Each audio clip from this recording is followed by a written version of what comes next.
अस्सलाम वालेकुम बच्चों, कैसे हैं? आज का हमारा टॉपिक है स्टोइकियोमेट्री। कभी भी किसी चीज़ को आप पढ़ते हो तो इस वर्ड पे थोड़ा ध्यान दिया करें, ठीक है? हमारा वर्ड है स्टोइकियोमेट्री। ये दो ग्रीक वर्ड्स का मजमूआ है, ठीक है? ये दो ग्रीक वर्ड्स का मजमूआ है। एक है स्टोइकियन और दूसरा है मेट्री। ये देखें यहाँ पे ग्रीक वर्ड्स स्टोइकियन और मेट्री। स्टोइकियन का मतलब होता है एलिमेंट और मेट्री का मतलब हो मेजरमेंट्स, यानी एलिमेंट्स की मेजरमेंट्स को हम स्टोइकियोमेट्री कहते हैं। अब किस तरह की मेजरमेंट करते हैं, एलिमेंट्स की कैसे मेजरमेंट करते हैं उसको देखते हैं। देखें, हम एक चीज़ लेते हैं, मतलब हमें एक चीज़ बनानी है। मिसाल के तौर पर वाटर ही ले लें, ठीक है? वाटर अगर हमें 2 मॉलिक्यूल या 2 मोल हमने वाटर बनाना है, तो हमें कितने मोल हाइड्रोजन चाहिए और कितने मोल ऑक्सीजन चाहिए, इसकी कैलकुलेशन के लिए हम केमिस्ट्री की जिस ब्रांच की मदद लेते हैं, ठीक है? जिस ब्रांच की हम हेल्प लेते हैं उसको कहते हैं स्टोइकियोमेट्री। या इसको ऐसे भी डिफाइन कर सकते हो, the branch of chemistry in which we deals the relative amount of substance involved in a chemical reaction। किसी भी केमिकल रिएक्शन में सब्सटेंसेस एक दूसरे के रिलेटिव में, ठीक है, यानी प्रोडक्ट और रिएक्टेंट्स आपस के रिलेटिव में कितने यूज हुए हैं, इसकी मेजरमेंट को हम क्या कहते हैं? स्टोइकियोमेट्री कहते हैं। समझ आ रही है? आप देखें यहाँ पे वाटर ही की एग्जांपल दी गई है, और बेसिकली ये जो स्टोइकियोमेट्री है वो क्या करती है, वो law of conservation of mass पे डिपेंड करती है। यानी जितना मास रिएक्टेंट का होगा इतना ही मास प्रोडक्ट का होगा। मिसाल के तौर पर वाटर में यहाँ पे 4 हाइड्रोजन, यानी इनका अटोमिक नंबर, अटोमिक मास कितना होता है? 1 ही होता है ना, 1.008 कुछ होता है, तो हम ही 1 लेते हैं। 1 इसका ले लें, और ये हो गए कितने? ये 2, और 2 को 2 से ज़रब दें 4, तो 4 को 1 से ज़रब दें तो क्या हो गया? 4 ही हो गया, ठीक है। फिर हम लेते हैं ऑक्सीजन। ऑक्सीजन का मास 16 होता है, उसको 2 से ज़रब दें तो कितना हो गया? 16 और क्रॉस कर दें, 2 को ज़रब दें तो 32 हो गया। 32 को 4 से ऐड कर दें तो कितना हो गया? 36 होता है। तो इसके साथ आप क्या करें?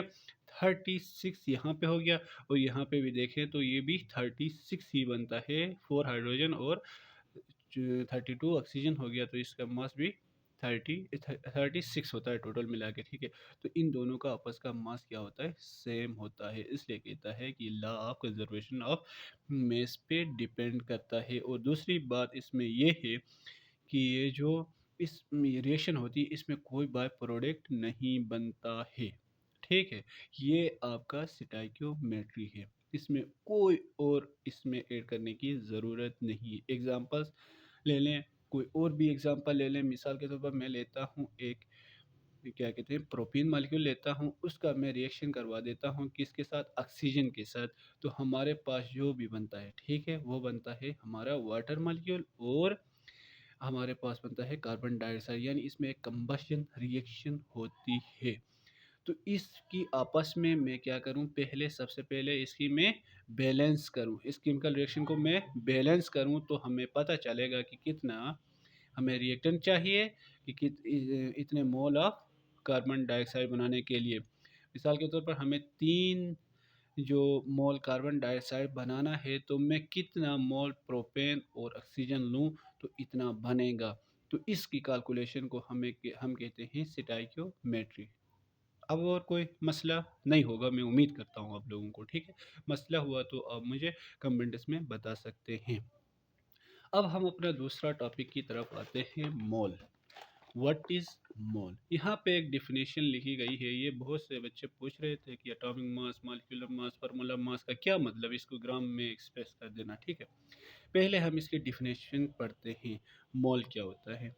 Atomic mass, formula mass, molecular mass of a substance expressed in gram is called mole. क्या कहता है?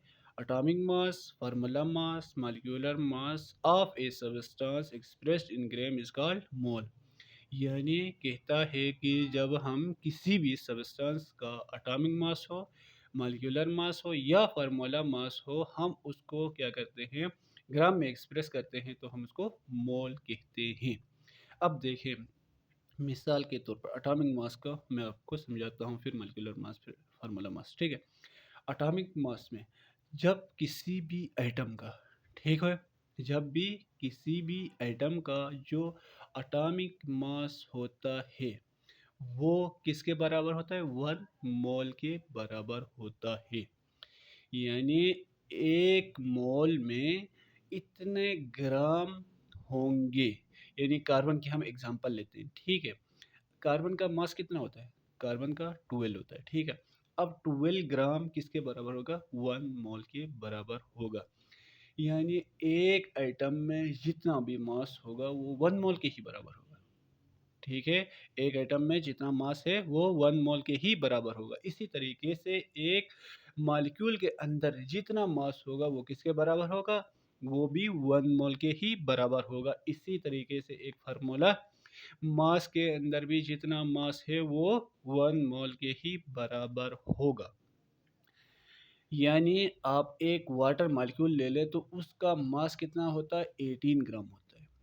इस 18 ग्राम, ये जो 18 ग्राम है वो किसके बराबर है, वो 1 मोल के ही बराबर है। इसी तरीके से एक फार्मूला मास की एग्जांपल लेते हैं NaCl, तो इसका मास जो है वो 58.5 ग्राम है, और इसका जो मास है वो भी 1 मोल के ही बराबर है। तो मैं उम्मीद करता हूँ आप लोगों को ये समझ में आया होगा। तो इंशाल्लाह हम नेक्स्ट लेक्चर में इससे आगे भी पढ़ेंगे। तो अब तक के लिए यही काफ़ी है। तो इंशाल्लाह मैं उम्मीद करता हूँ आप लोगों को ये समझ आया होगा। अगर समझ आया है तो इसे अपने दोस्तों के साथ शेयर करें, इसे लाइक करें, कमेंट्स करें, और इसे सब्सक्राइब करना भी ना भूलें। तो सेकंड लेक्चर में हम मिलते हैं, तब तक के लिए अपना ख्याल रखिएगा। अल्लाह हाफ़िज़।